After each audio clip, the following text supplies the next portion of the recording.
And the Allied forces come rocking in there after World War II and find these floating domes and these anti-gravity electromagnetic spheres that had chains on bell-type objects shaking around in the air. And we're still sitting here 70, 80 years later, still burning a black goo from the ground to make our power.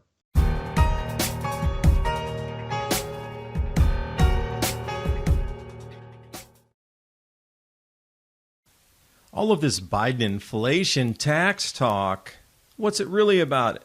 And more importantly, what's the actual effect of inflation on the lives of real people? Joe Biden claims that it's indisputable that his jobs plan is working. This data unequivocally shows that it's not. Well, at least for American workers. Rather, inflation is surging, and more than wiping out any wage gains these workers might have experienced. And historically, when inflation spikes, commodities like gold, silver, lumber, and real estate surge. Learn how simple it is to add physical gold and silver to your portfolio ahead of the rise in inflation and predicted price rises. Patriot Gold Group has a no-fee-for-life IRA where your IRA or 401k can be in physical gold and silver, and you may be eligible for the no-fee-for-life IRA. Call 1-800-356-4470 and get a free investor guide today. And the knowledge that Patriot Gold Group is Consumer Affairs' top-rated gold IRA dealer 5 years in a row from 2016 until present. Click the link in the description box below for more information. And now on with the video. Yeah, well, how many times can they switch a narrative on you before people actually finally start to wake up? Because the global warming thing shattered. Now they're going with global cooling. Monetary system switching. Oh, it didn't work with the modern monetary theory. I guess the money printing didn't really work into infinitum.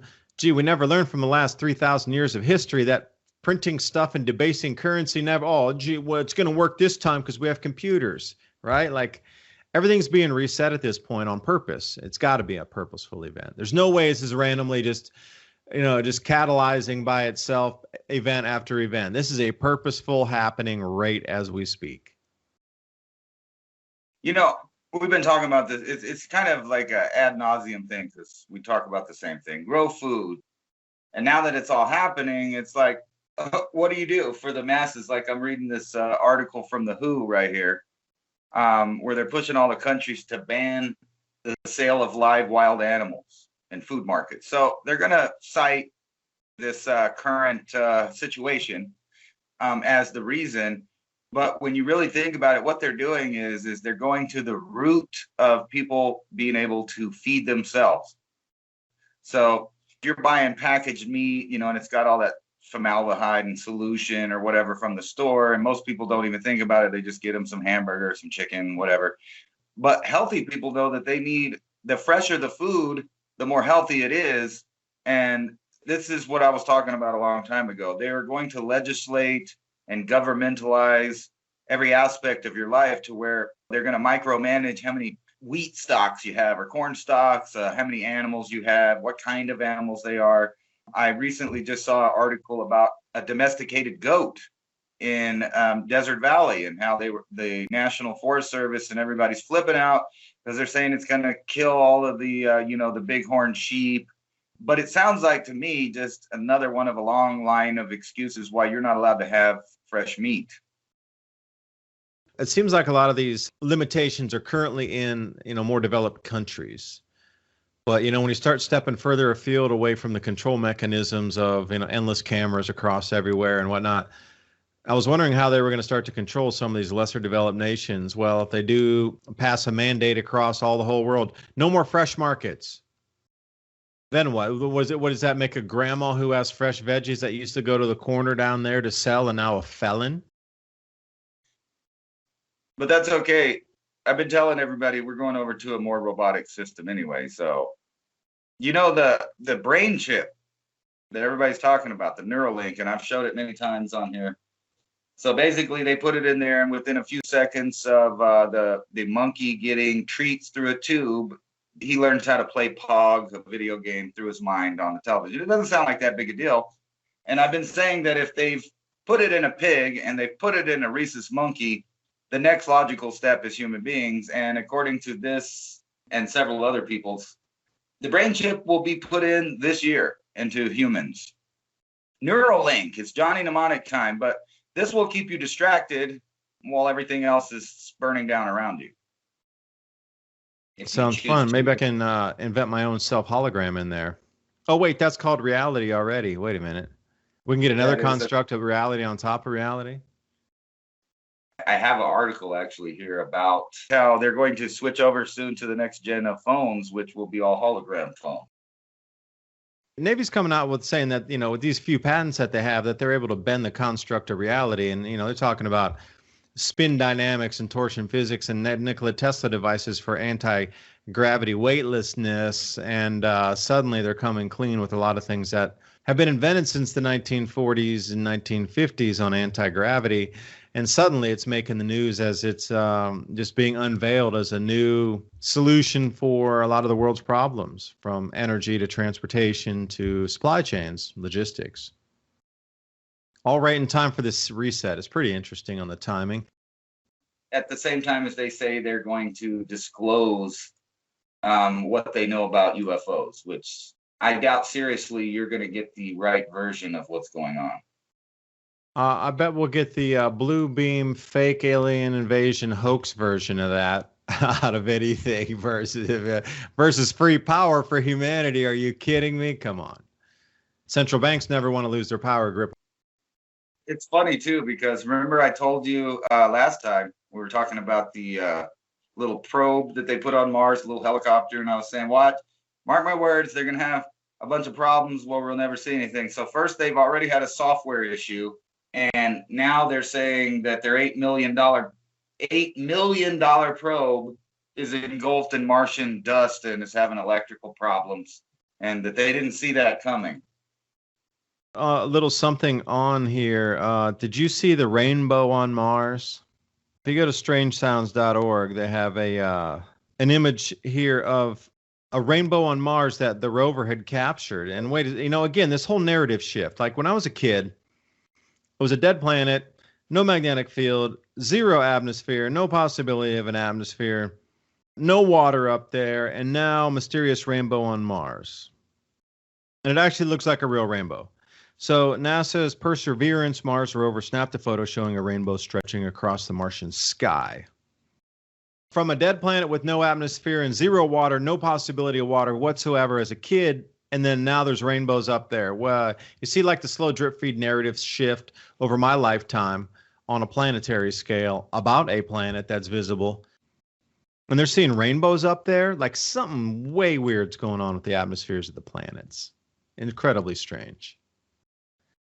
I don't know how many movies you've seen in the past where like the day the Earth stood still and stuff like that, where, the world's about to destroy itself, but you got a UFO or an alien presence that all of a sudden provides the answer to our world problems. If we could just unify into a one world government so that we could all be represented as a single planet.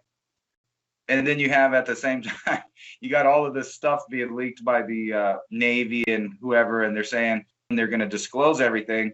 But at the other side of their mouth, they're showing all of these UFOs, and it sounds like the same old stuff from like Project Bluebook. If things didn't fit into their narrative, it's automatically Russian technology. Like that was what they wanted to go with no matter what. They didn't want to say UFO, they wanted to say Russia. And it looks like they're starting to do that again. The Pentagon says that what we're seeing in the sky could just be hypersonic drones from China or Russia.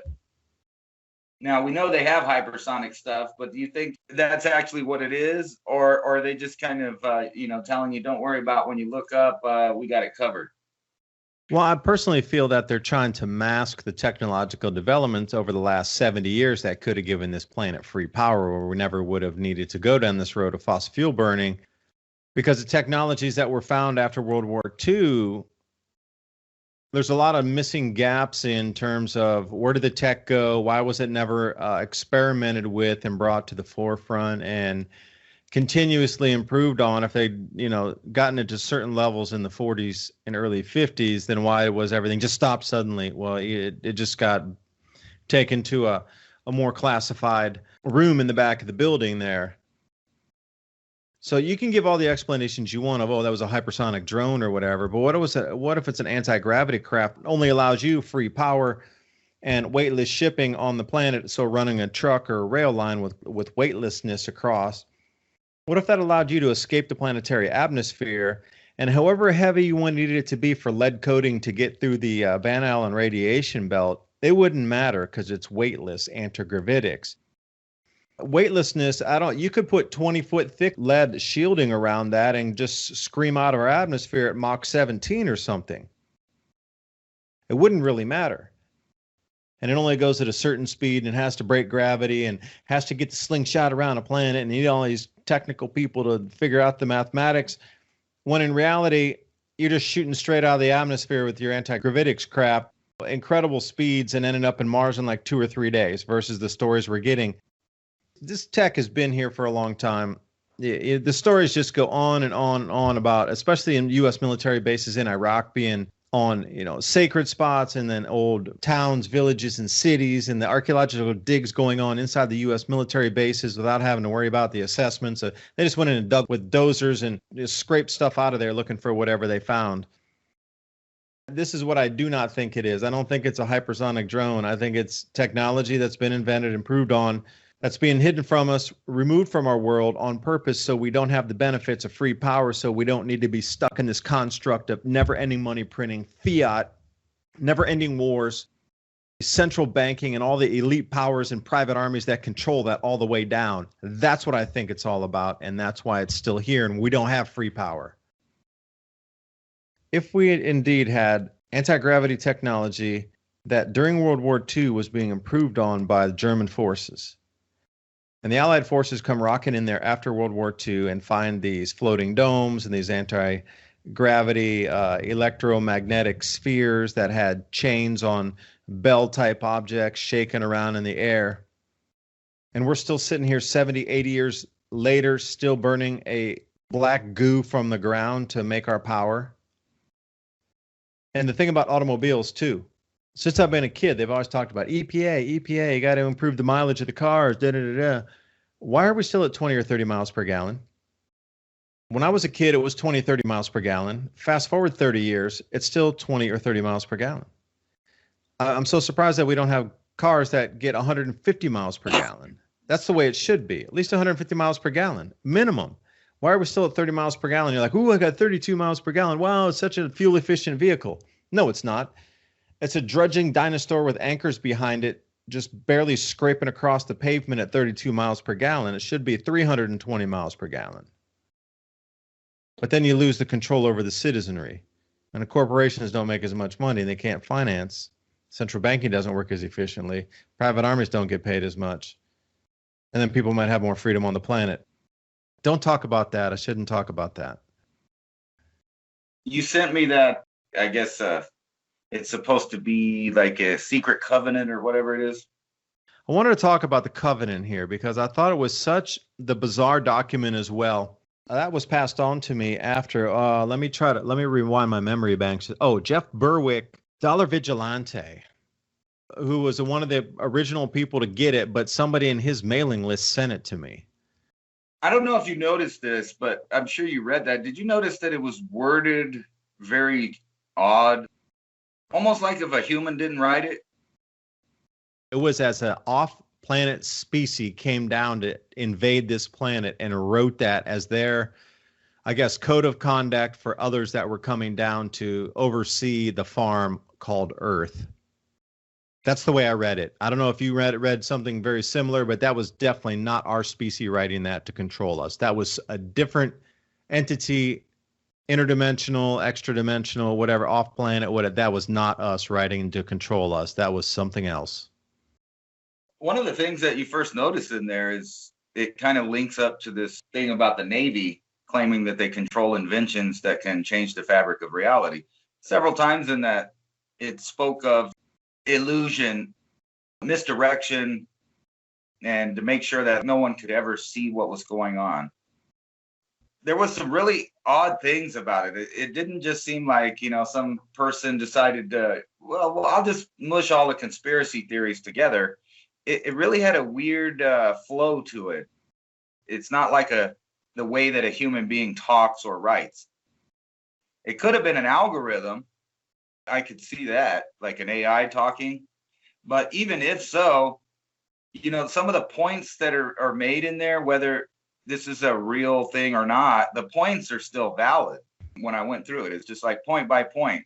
I could point to something in reality that I know of that indicates that that line or statement is true. Well, for me, it was an ancient document. It's not new. I felt that when I was reading it and listened to it, you know, reading it's one thing, but then listening to it is quite another. You know, you listen to the way that they describe it. That's like a million-year-old document of control on this planet. At the minimum, 100 or 200,000 years. You know, maybe take it back 500,000, but that is something as like a code of conduct on this planet.